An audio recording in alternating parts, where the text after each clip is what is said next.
এটা ঘটনা যোৱা ৰাতি এটা 30ত যিটো ঘটনা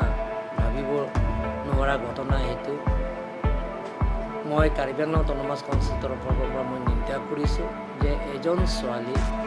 আৰু তেওঁ ঘৈণীয়েক দুজন আছে, ভাড়াঘৰ আছে, ৰাতি এজন মানুহ আহি আৰু এজনটো বাহিৰতে আছে, দুজন মানুহ আহি ডাইৰেক্ট ঘৰৰ ভিতৰত সোমাই মুখত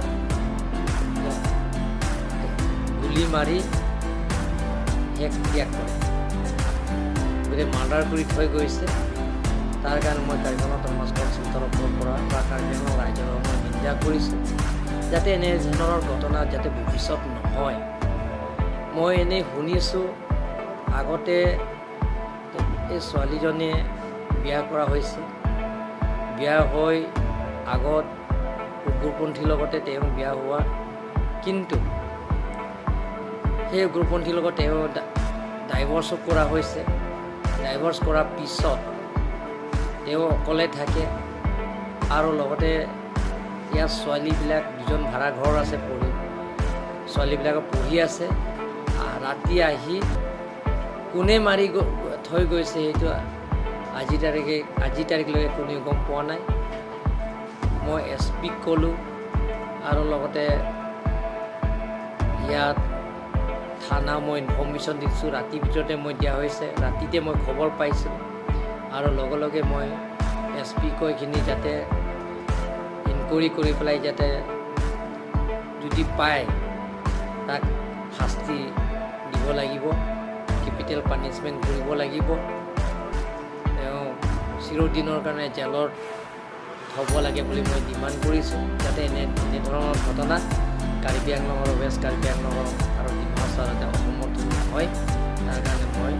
ৰাইজক অনুৰোধ কৰিছোঁ। এইটো যে ভাবিব নোৱাৰা যিটো ঘটনা, কাৰণ আপোনালোকে জানে ডক্টৰ হিমন্ত বিশ্ব শৰ্মা ডাঙৰীয়াৰ চেষ্টাৰ ফলত অমিত শ্বাহ ডাঙৰীয়া লগত শান্তি চুক্তি কৰা হৈছে, কেন্দ্ৰ মন্ত্ৰী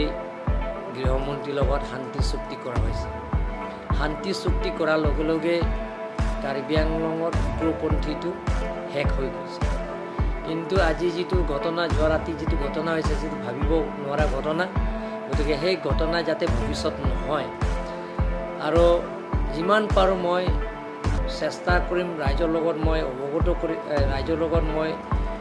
তেওঁলোকৰ লগত মই আলোচনা কৰিম আৰু বুজাম যাতে এনেধৰণৰ মানুহ যদি আছে